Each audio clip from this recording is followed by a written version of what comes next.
Hey, this is Jeff, the Goy for Jesus, and I wanted to respond to Tovia's Singer, who wants to say that Jesus cannot be the Messiah because he was born to a virgin. I've heard this in the past, or arguments like it, probably through means of Tovia Singer, and I have my own unique way of handling this. I hope you find helpful.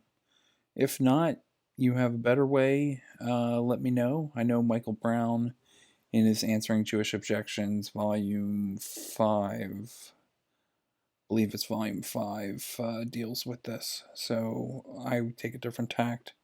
Not that I am against anything Dr. Brown said in his answer, if memory serves. All right, let's go. Let me then go into something that came by the Christmas season. And obviously, many people will be asking about Isaiah chapter 7, verse 14, correlating to Matthew 1:23. But one of the critical things that is raised is that this refers to the virgin birth.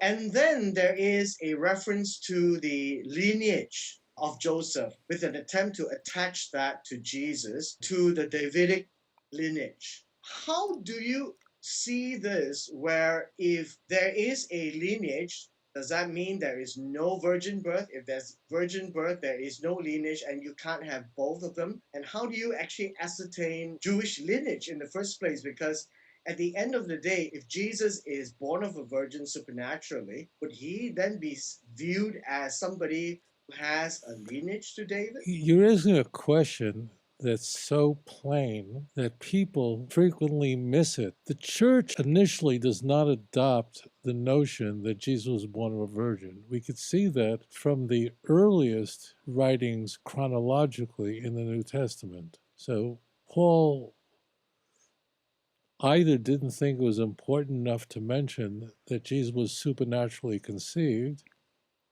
or really a lot more likely he didn't know anything about a virgin birth. The earliest gospel, Mark, also doesn't mention a virgin birth, in truth, because neither the author of Mark nor Paul believe that Jesus was born of a virgin.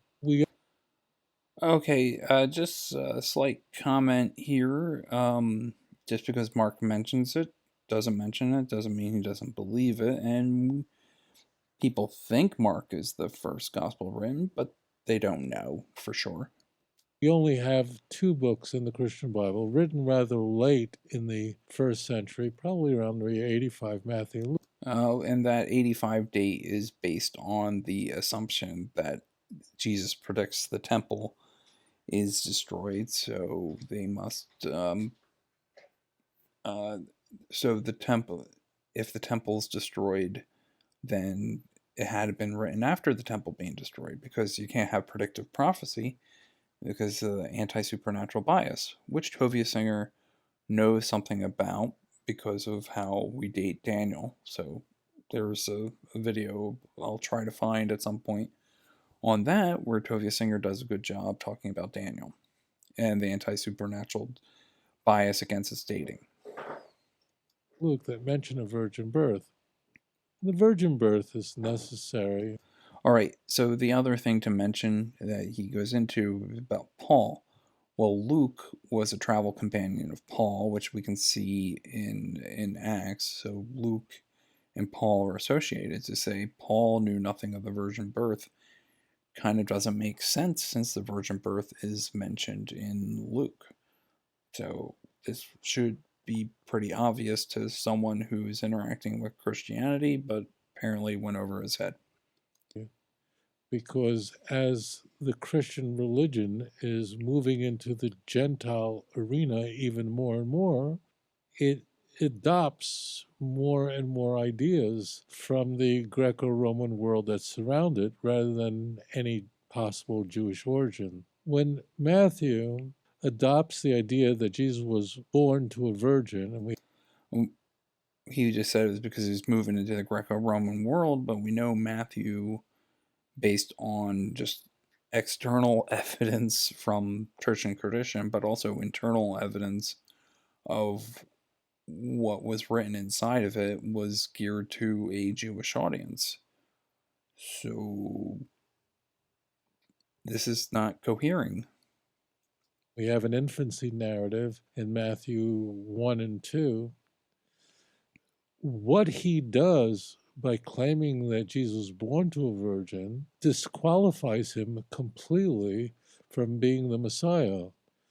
Because in order to be the Messiah, you have to come from the house of David. Your genealogy is identified by your father's house, Numbers chapter 1. Really all over the place. That's why in the genealogy it's men that matter, even in the genealogy found in both Matthew 1 and Luke 3. Your tribe identity is passed on in a patrilineal column. Mothers don't matter in this regard. So, by claiming that Jesus lacked a human Jewish father, it raises staggering problems. Number one, he can't trace his genealogy back to King David.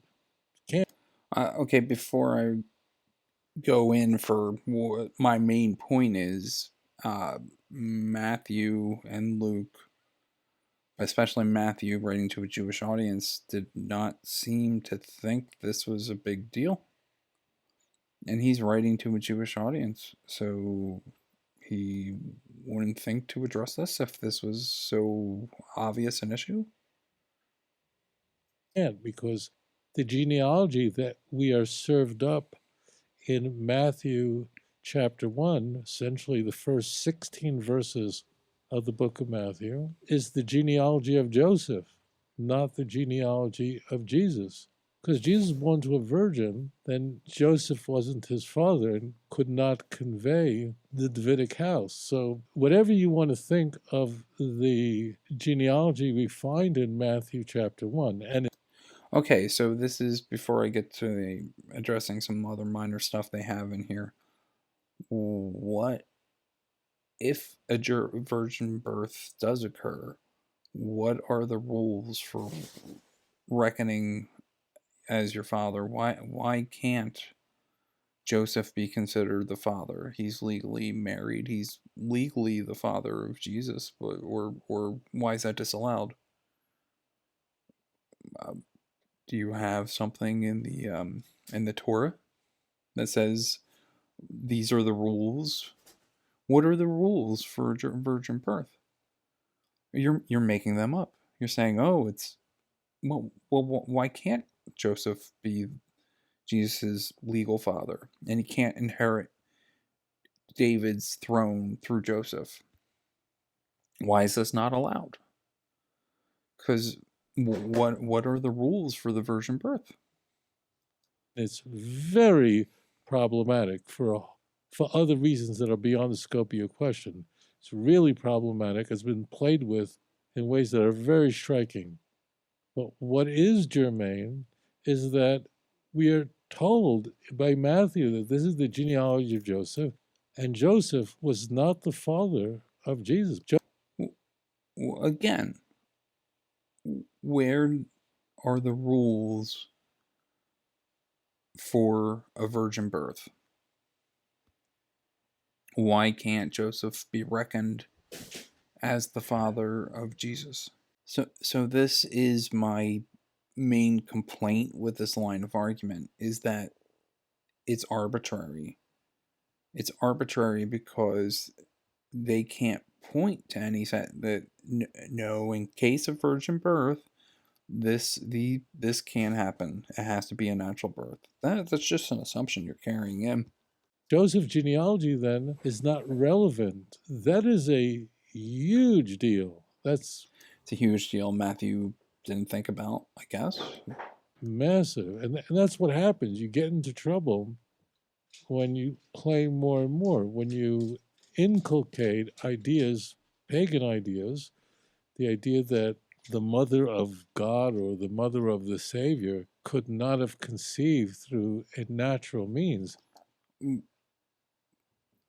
We would defend the Isaiah prophecy. There's plenty of defenses there. But he's really poisoning the well here because, oh, it comes from pagan background. Well, no. What we need to do is go to Isaiah and have a defense, and he would argue against it. And I've seen he likes to poison the well a lot. But that's not really the reality of the situation. which is widely known in the Greco Roman world and beyond. It's everywhere. But the moment you do that, you just utterly sabotage any claim to messiahship.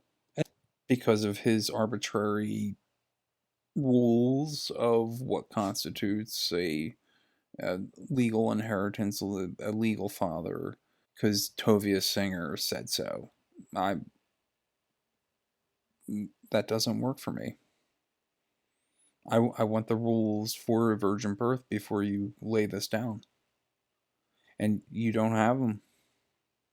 And then why give us the genealogy of Joseph? And what is the opening passage of the entire New Testament? Because Joseph was Jesus' legal father. That's why you got the genealogy of Joseph, and in Matthew you got the genealogy of Mary, back to David, back to Adam. This is the genealogy of Jesus Christ, son of David, son of Abraham. And then it proceeds to give us a genealogy of Joseph rather than Jesus. So it's completely, utterly irrelevant. So you think Matthew is stupid, and the audience, the Jewish Christian audience of Matthew, wouldn't have picked this up because of your arbitrary standards for virgin births not being able to be reckoned as having a legal father. And the genealogy is also heavily doctored. This is beyond the scope of your question, but it's heavily doctored, meaning names are extracted, are deleted, because the author of the book of Matthew, we don't know who wrote it, and if people say they know, they don't know, but whoever wrote it extracted a whole bunch of names so that you can have 3 sets of 14. Yeah. So there's, I believe there's several genealogies in the Old Testament where names are omitted. So what? That was a practice. No one's arguing against that. So you can just tell that from looking against the Old Testament to Matthew. And he does it for numeric reasons, partially maybe for memorization reasons, but okay. So Write about this in volume 2 of Let's Get Biblical. So therefore, the genealogy is irrelevant. There is no prophecy about the Messiah being born of a virgin. Isaiah chapter 7:14 is was completely molested. I don't know of another way to say it. These are not mistakes. That's what I want people to understand. Matthew did not misconstrue what it says in Isaiah. These were deliberate shenanigans. That means the Hebrew. yeah, okay. So we can argue Isaiah 7. People have done it better than me. It applies to a virgin. Hebrew text was altered. It's not just. Oh, I recommend Dr. Michael Rodelnick's The Messianic Hope. As if you're interested in learning about how to deal with Messianic prophecy, that is an amazing book. The word virgin isn't there. Rather, the word Alma is there. Yeah, Alma means young maiden, and what is the kind of connotation of a young maiden to make it a sign? It was, as it was translated by the Greek Septuagint, is virgin, because young women were virgins.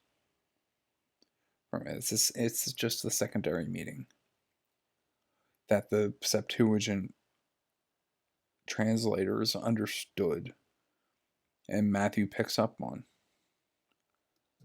The articles were changed. The name of the person who or people who are to call him Emmanuel all changed.